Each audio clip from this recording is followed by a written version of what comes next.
What's the deal with Quentin Tarantino and feet? Some call it a fetish, others call it genius. But one thing's for sure. Once you notice it, you'll see it everywhere. From Pulp Fiction to Once Upon a Time in Hollywood, Tarantino's movies are filled with bare feet, close-ups, and moments that make you wonder, is he sick? Or is there something deeper going on here? Chapter 1. Pulp Fiction. When people talk about Quentin Tarantino's so-called foot fetish, Pulp Fiction is usually where the conversation starts. The film is full of unforgettable moments, but tucked inside all that chaos is one of the most famous foot moments in movie history.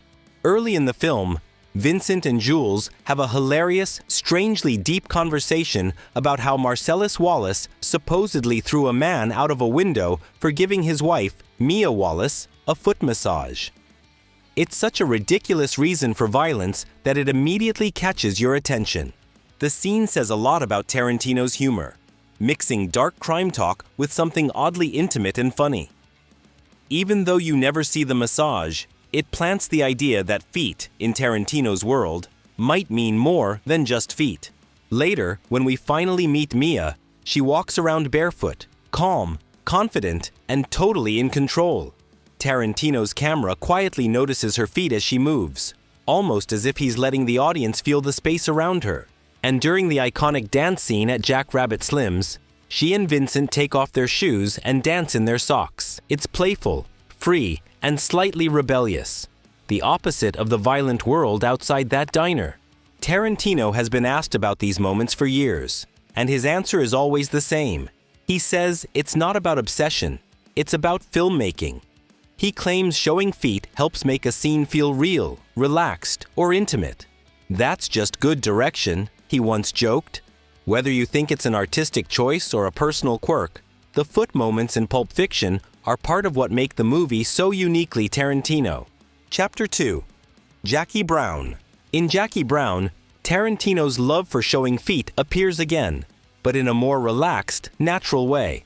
Melanie, played by Bridget Fonda, is the focus. She's a chill, beachy kind of girl, always lounging around, smoking, and walking barefoot. The first time we see her, the camera starts at her toes, showing her anklet and toe ring before moving up to her face. It's an interesting way to introduce her. Before she even speaks, we already get a sense of her easygoing, confident attitude. There's another scene where she's sitting around, stretching her legs and rubbing her foot while talking. The camera stays on her just long enough for you to notice. It's casual, but a little intimate, and it perfectly fits her flirty, laid-back personality. Those shots do more than just highlight Tarantino's signature style. They tell us who Melanie is without words. Her bare feet, the jewelry, the lazy posture, they all show how comfortable she is in her world. Maybe a little too comfortable. People like to joke about Tarantino's foot fetish, and this movie definitely feeds that talk. But in Jackie Brown, the focus feels more like character storytelling than obsession. Chapter 3. Kill Bill, Volume 1 and Volume 2. In Kill Bill, Volume 1 and Volume 2, Tarantino's fascination with feet isn't hidden at all. It's right there in the story, woven into some of the most iconic scenes. But what makes these moments interesting is that they're not just random shots. They actually say something about power, control, and recovery. The most famous example comes early in Volume 1, when the bride wakes up from a coma. She's weak, paralyzed, and trapped in a car, trying to get her body to move again. Tarantino zooms in on her bare feet as she whispers to herself, "Wiggle your big toe." It's simple, but it's powerful. The entire scene is about regaining strength and control, and her feet become the symbol of that. Watching that tiny movement feels like watching her spirit come back to life. Later, as she starts her journey of revenge, Tarantino keeps returning to her feet, walking across rough ground, fighting barefoot, bleeding, and covered in dust. Those shots make her seem both human and unstoppable at the same time. It's vulnerability and strength in one image. In Volume 2, he goes darker with it. There's a moment with Elle Driver that's tense and violent, and again, Tarantino brings the camera down low, focusing on a foot in the middle of chaos. It's uncomfortable and intense, but that's what he's after. He uses feet to make you feel the grit and physicality of the moment. Across both films, those close-ups aren't there for decoration. They show the bride's journey, from weakness to power, from lying still to standing tall. Whether you think Tarantino has a foot fetish or not, there's no denying he knows how to turn something ordinary into something symbolic, emotional, and unforgettable. Chapter 4. Inglourious Basterds. In Inglourious Basterds, Tarantino's fascination with feet shows up again, but this time it's woven into the story in a really clever and symbolic way. The most talked about scene is the one with Bridget von Hammersmark, played by Diane Kruger. During a tense moment, Colonel Hans Landa finds her lost high heel at the site of a massacre. Later, when they meet again, he asks her to try it on. As she slips her foot into the shoe, everything clicks. She's exposed as a spy. It's like a dark twist on the Cinderella story, except instead of leading to love, it leads to her death. The whole thing feels strangely intimate and uncomfortable, and that's exactly what Tarantino wants.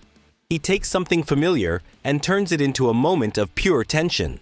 But that's not the only time he uses bare feet in this film. In the opening scene, when Shosanna escapes Landa's attack, she runs away barefoot through the dirt and grass. The camera catches it briefly, but it adds something raw to the moment. Vulnerability, fear, survival. Later, when she's preparing for her final act of revenge, she's barefoot again in the projection booth, standing in control of her fate. Feet, in this movie, become more than a visual trademark. They're about exposure, power, and identity. One woman's bare feet represent escape and freedom. Another's reveal guilt and lead to her death. It's a strange but powerful way Tarantino uses one of his most recognizable quirks to build meaning and tension into the story. Chapter 5. Death Proof. In Death Proof, Tarantino takes his fascination with feet to a whole new level. This time, it's front and center, and impossible to miss. The movie follows a group of women who become targets of stuntman Mike, a creepy ex-stunt driver who uses his car as a weapon. But before things get violent, Tarantino fills the screen with close-ups of their bare feet, hanging out of car windows, resting on dashboards, tapping to music. The shots feel casual at first, almost playful, like glimpses of real people just relaxing. But slowly, that comfort turns uneasy.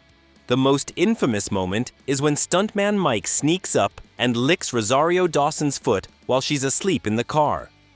It's shocking, gross, and weirdly intimate. That one act takes Tarantino's usual foot imagery and flips it into something disturbing. What's normally part of his quirky style suddenly becomes part of the horror. You're meant to feel uncomfortable, not because of the feet themselves, but because of what the scene says about power and violation. Throughout the movie, the feet are everywhere, and that's no accident. Tarantino uses them to blur the line between comfort and danger, attraction and fear. They start as symbols of freedom and fun, women driving fast, living wild, but they end up as reminders of how fragile that freedom is in the face of a predator like Mike. In Death Proof, Tarantino doesn't hide behind subtlety.